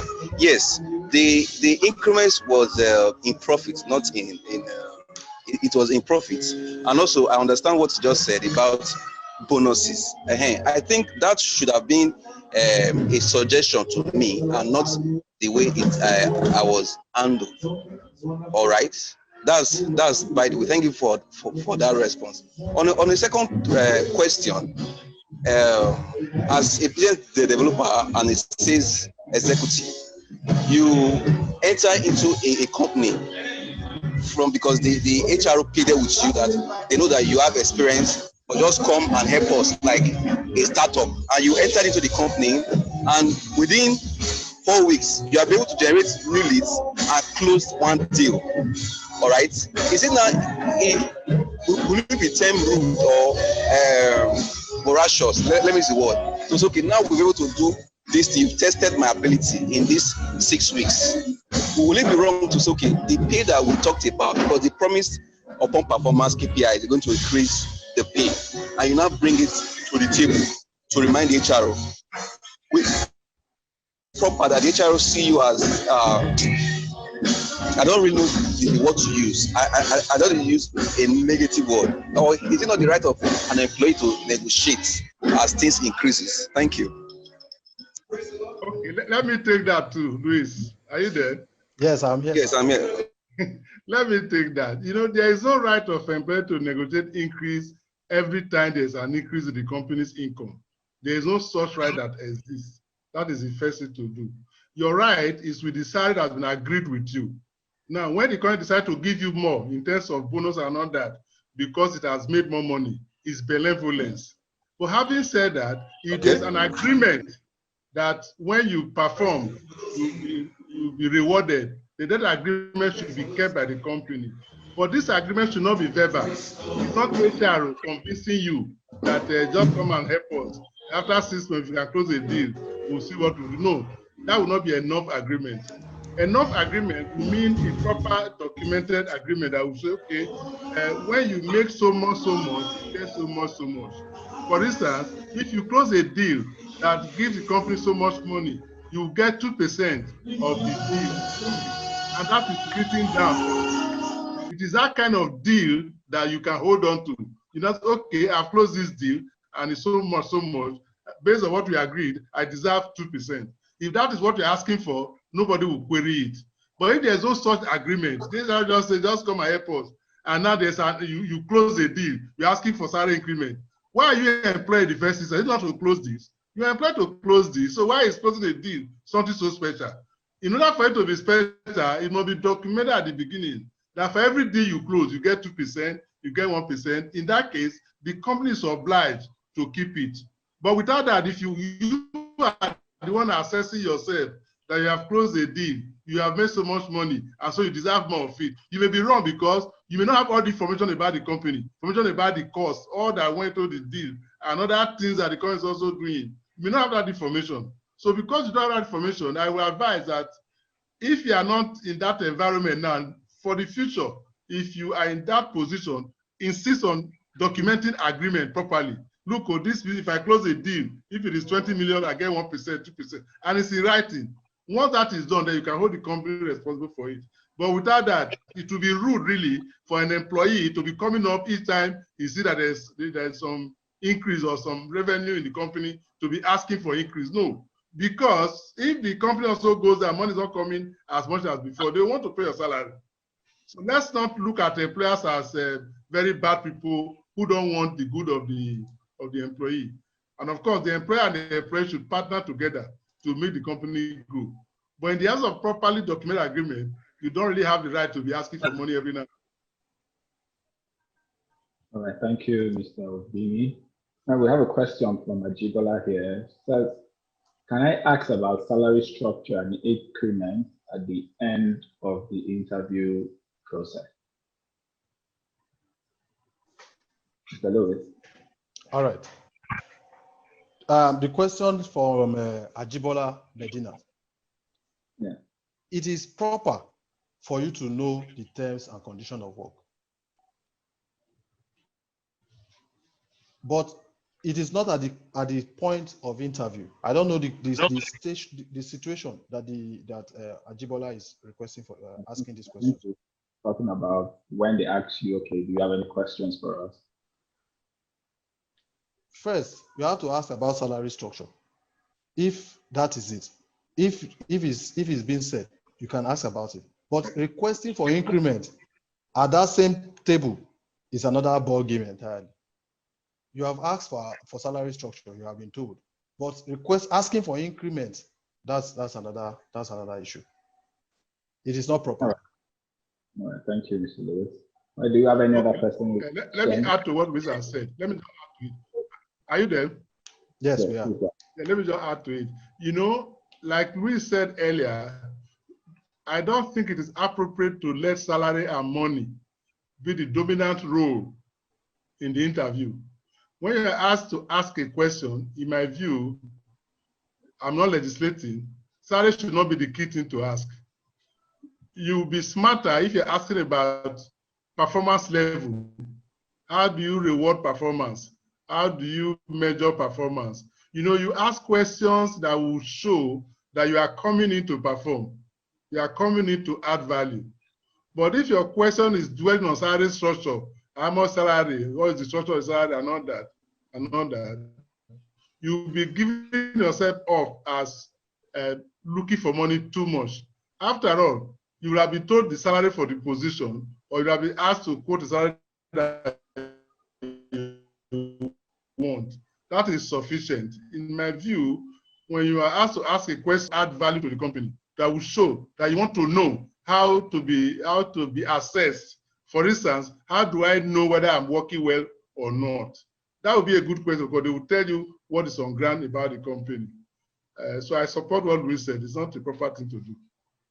All right, thank you very much, Mr. Obini. All right, we still have Emmanuel raising his hand. Then Emmanuel has another question. Okay, thank you, Mr. Obini. I think your response is really helpful. Thank you very much. Okay, I think I understand you better now from what you said. So from what I could deduce is, before you enter into a company, you should be satisfied with the offer. And if you're not satisfied, you just kindly decline.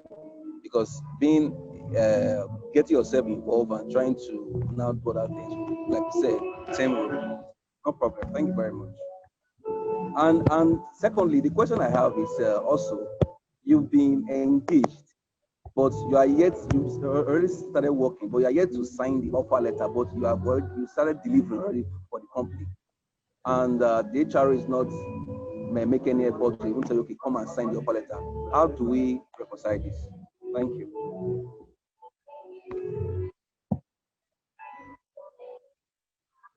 Hello.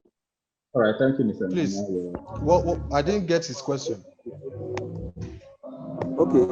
What I asked, can you hear me? Yes, I can hear you now, sir.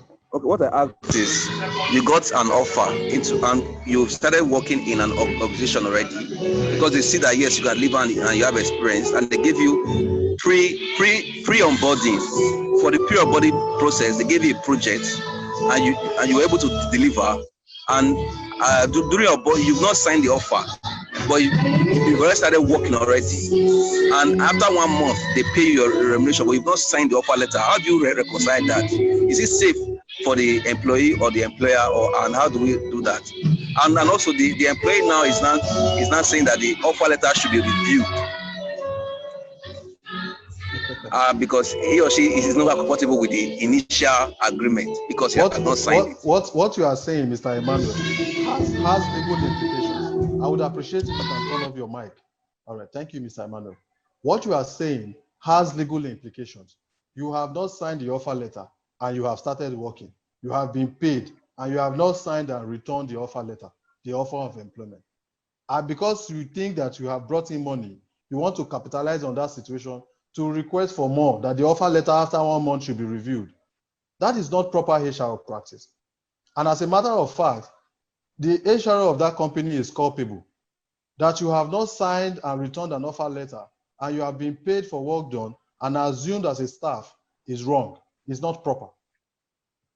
So the circumstance that you describe, it is being too smart and taking advantage of the situation or taking advantage of the company.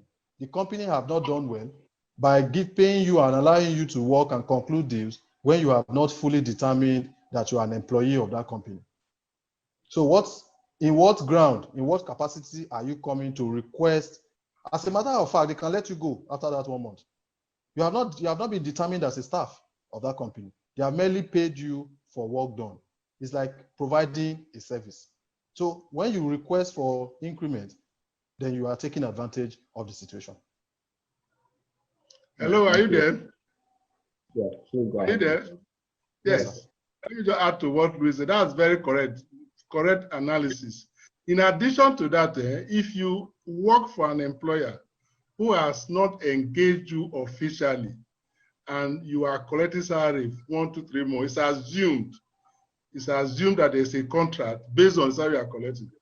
You cannot now say you want to add more to it or whatever. The fact that you get salary 1 month, 2 months, and you are coming to work, there's already an unwritten contract between you and the person. And like we said, if you're not comfortable to say you want to ask for more because of what you have done in 1 month, you're actually blackmailing the company. It's not correct. Though the company has done wrong by not giving you offer letter. Thank you, Mr. Obuni. And final question here from Samson. Samson would like to know, please, what would you advise an employee to do in this regard? On securing a job, the employment letter stated paid annual leave, but the employee was not allowed to observe the leave, neither was the allowance paid. After the resignation of the employee, the company refused to pay, giving low revenue as an excuse. What would you advise an employee to do in this situation? Okay, let me respond to that. Now, that is why it's important to look at your employment letter, the engagement contract. If the contract says paid annual leave, if that is all the contract says, it didn't say anything about leave allowance and all that, then it's vague. Paid annual leave can mean that you will go on leave and you will be paid your normal salary and it will end there. It may not include leave allowance. An engagement letter should be clear. You are entitled to leave, you are entitled to leave allowance, you are entitled to this and this and this and that. That's what it should be. Now, having said that, let me add that when the company refuses to pay because it has no money, if that is the reason for refusing to pay, then you probably have a case, assuming you believe the story that there's no money. You have a case to think of, okay, you have no money now, can you pay in 3 months, can you pay in 6 months? It's like entry to a negotiation to pay when the company is in a position to pay. But without seeing your letter of engagement, we cannot really advise you properly, as to what course of action you should take, because it's a legal thing. If all it does is paid annual leave, it could be a problem. But with good relationship, I think you can navigate your way through to the employer and see what happens. But also know that these days, there are several companies that are really in bad shape that may not be able to pay. Thank you, Mr. Obuni. Now, this juncture will come to the end of this webinar session. Yeah, let me make some few comments as you end. You know, I've enjoyed the discussion. I've enjoyed Luis and Prince. One I want to just mention before we round up, before we close it up, is that from our own experience of interviewing, I know we have talked about preparation, and then the survey that was done, many people said they prepare. I wonder what they prepare, because from our own experience of the people that we interview, we are not seeing the preparations. We've tried to recruit an accountant in the past 3 weeks. It was a struggle. We interviewed over 20 people or so. It was a big struggle to get one person. And it showed that there was not enough preparation. I want to advise that when you are going for an interview, preparation should be based on the kind of interview you are going for. That one is specific preparation. But general preparation, you are a graduate of any discipline, and you're not computer literate. You don't need to wait for an interview to equip yourself with that skill. Word, PowerPoint, Excel, because you never can tell when you will need these skills. You don't wait until there's an interview. And like we said, you said you have computer as your skill, and you have not communicated in anything that anybody can see. So preparation means actually writing out the achievement that you can be proud of. Document them with figures. When I was so and so, I did this and did this, and this was the achievement. This was the result. And by that, like Luis said, when you move away from job description to actual achievement with impact in your CV, then you are on your way to getting a good job. I want to tell the participants that jobs are still being gotten without knowing anybody. It's not true that you must know somebody before you get a job. Yes, there are some jobs that need connection, but there are others that need performance, good performance. So preparing for interview doesn't start with a particular interview. You start with preparing yourself, you know, to be able to do well in any interview. There are some interviews you need to present a video of yourself, of your achievement. There are several ways of interviewing people these days. For instance, for you to pass an aptitude test, you have graduated, you are looking for work, you are not doing any practice questions or whatever, and then there's an interview and you expect to do well. It doesn't work that way. So you need to prepare now that you are probably not even looking for a job, and then be able to establish yourself in several areas. So when the time comes, then you'll be in a position to do well. But for specific interviews, you look at the skills that you'll be looking for and be sure you are up to date. Thank you very much. Thank you. And at this juncture, we'll come to the end of this webinar session. The results of the last poll we conducted are right on your screen right now. All right. So before we go, I would like to remind us that the interview is not just the moment for a potential employer to judge whether you have what it takes or not for the job. It's also a chance for you to find out if a company and role is right for you. Interview preparation is the key to success in your career, and we hope we've been able to position you to be more than ready to succeed at your next job interview. On behalf of Berkeley Consulting, I'd like to thank all participants as well as our panelist, Mr. Louis Obode, and also Mr. Joshua Obini, who joined us later towards the end of this session. I wish you all the best going forward in your search for a better job than you have currently.